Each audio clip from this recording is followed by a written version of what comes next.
nuko mama wa Marika atera agatebe aricara aramubwira ati ngaho mbwira mwana wanjye byagenze bite wari ugiye kuntekerereza neza uko byagenze igihe wari utangiye gufata ifunguro ryawe.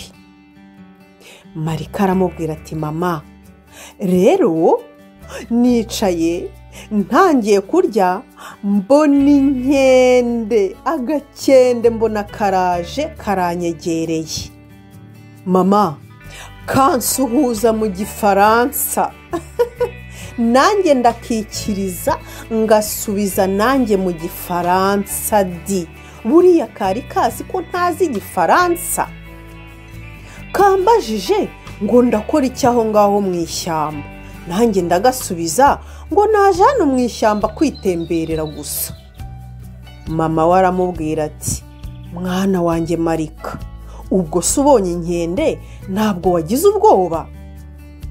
Oya mama inkende rega ntabwo ziryana, inkende ntabwo zigira amahane, kanyegereye gusa kamvugisha mu gifaransa nyuma yaho kansaba ibiryo ndagaha nari maze kurya amazi ibyo nari nsigaje ndabigaha karabirya karishima ndangije ngasezeraho niko guhaguruka ndataha nsiga kicaye kuri ya ntebe. Mama we aramubwira ati ntabwo wagiye ngo kagukurikire?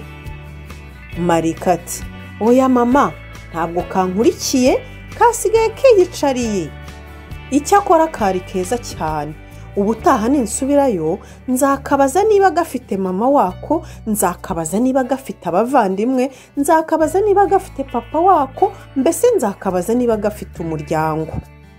Mama we aramubwira ati ariko mwana wanjye ntugahore mu ishyamba, umunsi umwe uzahuriramo n'inyamaswa kandi inyamaswa z'inkazi, ntabwo rwose nakwemerera kujya ujya mu ishyamba wenyine, uko ugiyeyo tuzajya tujyana, n'ubundi buriya nari nagusizeyo numva nta mutima mfite rwose, ubutaha ntabwo nzabyemera, tuzajya tujyana twongere tugarukane.